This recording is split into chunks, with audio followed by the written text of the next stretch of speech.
Chapter 97 begins inside the tunnel, where Dongwook faces a massive ant. In his mind, he wonders if this could be a royal guard of the queen. He notes that each of these ants seems as strong as an S-rank hunter, but despite their power, they remain beasts at the end of the day. The large ant lunges at him, colliding with his shield. Dongwook reflects that unlike hunters who use a wide variety of battle tactics, the ant's movements are limited. Suddenly, Hae-in leaps from behind Dongwook, executing a downward thrust with her sword while suspended in midair. Her sword pierces the large ant's head, and as she lands precisely on the sword's handle, she slashes through its entire body. After defeating the first ant, another massive one charges toward her, but with a single slash, she cuts off its head. She remarks that the bodies of these ants are surprisingly tough, tougher than she had expected.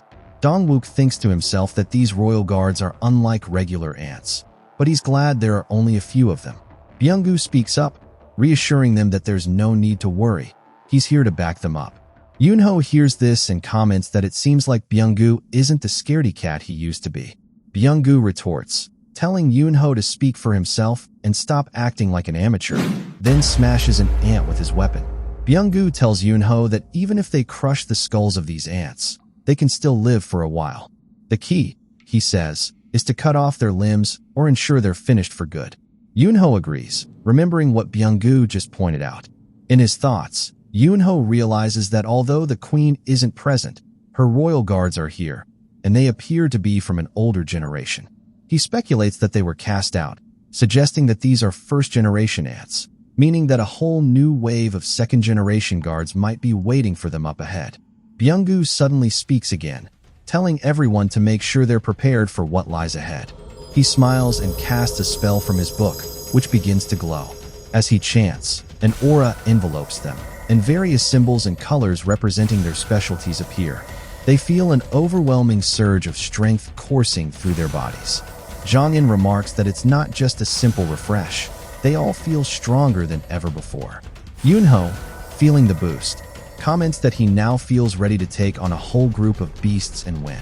He suggests they each take on 10 ants, while the cameraman, who has A-rank combat skills, offers to help take down 1 or 2 stragglers if needed. Yunho replies to Byung-gu, asking if he thinks he's crazy enough to rely on a healer, as the buffs he gave them should be more than enough. Yunho grins, eager to show what they can do. Meanwhile, Team D Delta, consisting of Kei and Izawa, rushes to check on Team Charlie after losing contact with them. Izawa exclaims his disbelief, questioning what Team Charlie is up to. Kei reminds him to slow down, and when they finally arrive, Izawa wonders aloud if they're stationed there, noticing the numerous dead ants from the battle.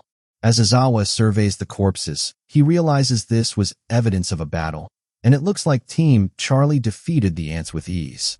Kei wonders where Team Charlie is gone, just as Izawa notices Fujishima's eyeglasses. Upon looking farther, Izawa's face falls, and he mutters in disbelief, "No way. This is impossible." Kei suddenly stops and grasps his mask, removing it and vomiting violently. Izawa asks him what the problem is.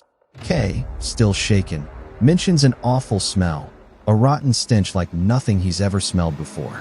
As he looks ahead, he realizes the source of the smell is coming from within the trees. His eyes widen in horror, and he screams in fear. Quickly, he generates a massive block of ice with his skill, creating a huge explosion that knocks down several trees. Behind the ice shield he created, Kei's fear is evident in his eyes. Just then, the ice shield, with Kei inside, cracks under the force of the enemy's strike.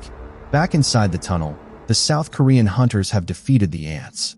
Byung-gu complains that they've wasted too much time on these ants, but Jong-in counters, stating it only took 5 minutes to defeat so many ants. They've made good progress. In Yunho's mind, he reflects on the situation, amazed at how Hae-in seems to have gained new strength, as if Byung-gu had given her wings. He figures she's probably defeated twice as many ants in such a short period as he has. After 15 minutes of progress, they realize they only have about 30 minutes left before returning to their starting point. Dongwook thinks to himself that they must find a way to complete the raid before time runs out. Just then, Hae-in suddenly mentions that she smells something and guesses it's the queen's scent. She believes there are also royal guards nearby. Yunho responds that he'll check it out, focusing his eyes on the darker part of the tunnel. He can clearly see the end of the tunnel, and with a beast-like gaze, he exclaims, "That's the queen." He adds that the queen is at the very back, with 8 guards stationed in front of her. Dongwook turns to Hae-in and asks if she's ready to face the guards. Hae-in confidently replies that she's ready and assures him, "You can count on me." At that moment, a massive blaze erupts, and a fire dragon, summoned by Jong-in, appears, its fiery eyes glowing like those of a beast. Jong-in remarks that usually he holds back, but this time he feels it would be a waste not to use his full power. As an ant attempts to attack him from behind, it's struck by multiple arrows from Tae-gyu, who calls out, "Don't worry, I've got your back." Meanwhile, Yunho, feeling the newfound strength, begins to change. His armor cracks, and his appearance shifts into that of a beast.